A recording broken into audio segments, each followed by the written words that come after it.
নমস্কার বন্ধুরা, আমি সঞ্চিতা। তোমরা আছো সঞ্চিতাস কুকিং স্টাইলে। আবারও আমি চলে এসেছি একটা নতুন রেসিপি নিয়ে। আজকে তোমাদের সাথে শেয়ার করব ধনেপাতার পকোড়া। যারা ধনেপাতা পছন্দ করো তাদের জন্য তো ভীষণই মজাদার একটা রেসিপি, আর যারা পছন্দ করো না তারা এভাবে একবার বানিয়ে খেয়ে দেখো, অবশ্যই ভালো লাগবে। তো তোমরা দেখতেই পাচ্ছ পকোড়াটা কত মুচমুচে হয়েছে, আর এটার টেস্ট কিন্তু অসাধারণ। চলো তাহলে শুরু করা যাক। এখানে আমি নিয়ে নিয়েছি ধনেপাতা। এখানে আমি পুরোটা ব্যবহার করব না, এর থেকে কিছুটা নিয়ে নেব।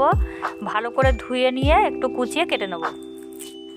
এবারে এর মধ্যে দিয়ে দিচ্ছি পরিমাণ মতন চালের গুঁড়ো। আমি শুধু চালের গুঁড়ো দিয়েই করছি, আমার চালের গুঁড়ো দিয়েই এটা বেশি ভালো লাগে। তোমরা চাইলে এতে সামান্য পরিমাণ বেসনও মিশিয়ে দিতে পারো। তারপর এর মধ্যে দিয়ে দিলাম পরিমাণ মতো নুন, হলুদ আর কাঁচা লঙ্কা কুচি। এখন আমি সব কিছু খুব ভালোভাবে মিশিয়ে নিচ্ছি। ভালোভাবে মিশিয়ে নেওয়ার পর এতে আমি সামান্য পরিমাণ জল ব্যবহার করছি, খুব বেশি জল দেব না, একদম মাখো মাখো হবে ব্যাপারটা। এটাকে ভালোভাবে মেখে নিয়ে আমি অল্প কিছুক্ষণের জন্য মিনিট 5 রেস্টে রেখে দিচ্ছি।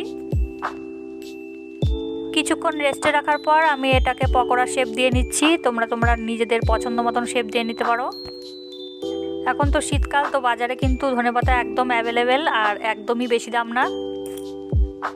তো এরকম শীতের সন্ধ্যায় কিন্তু চা বা কফির সাথে তোমরা এটা ট্রাই করতে পারো, বা যারা আমার মতন ভেতো বাঙালি আছো তারা কিন্তু গরম ভাত ডাল দিয়ে এরকম পকোড়া থাকলে কিন্তু জাস্ট জমে যাবে।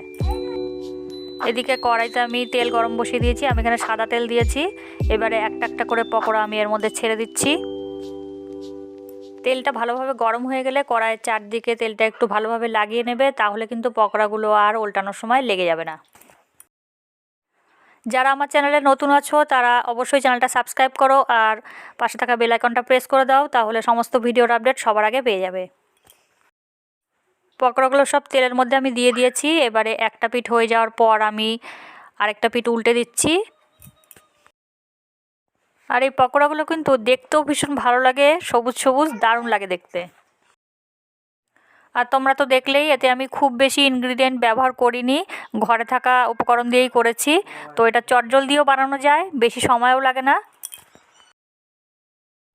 পকোড়াগুলো ভালোভাবে ভাজা হয়ে গেছে, এখন আমি এগুলো তুলে নিয়েছি একটা বাটির মধ্যে। তোমাদেরকে একটা ভেঙে দেখাচ্ছি এটা কতটা মুচমুচে। আমার এই ভিডিওটা যদি ভালো লাগে বন্ধুরা, তাহলে চ্যানেলটা সাবস্ক্রাইব করো, লাইক কমেন্ট শেয়ার করো। আবার হাজির হয়ে যাব নতুন কোনো রেসিপি নিয়ে।